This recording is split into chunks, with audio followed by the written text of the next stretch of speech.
Hi everyone, in front of me I've got VIVO V21 and let me share with you how to change the system navigation on this device. So first of all we have to enter the settings, and now let's scroll down to the very bottom and tap on system. As you can see here we've got the system navigation option, so let's tap on it, and here we've got two different options from which we can choose. We can set 3-button navigation, which is right now applied in my case, so we've got those 3 buttons here, or we can set gesture navigation. So let's tap on it, and as you can see it actually immediately changes. So we've got only this small line in the middle of the screen. What's more, here we've got some options, so we can hide the bottom bar so you won't see it, or you can turn it off and leave the line here.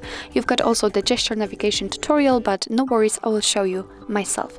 So in order to get back, all you have to do is to simply swipe from the edge to the middle of the screen. You will see this arrow, and right now you can release the finger and you just got back to the system settings.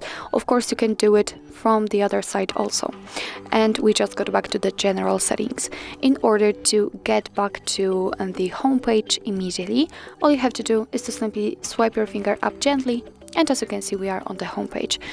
In order to open the recents, just swipe your finger up gently and hold it somewhere here, and as you can see after releasing you can see previously opened apps. So actually this is it. This is how to change system navigation bar in your VIVO V21. Thank you so much for watching. I hope that this video was helpful, and if it was, please hit the subscribe button and leave the thumbs up.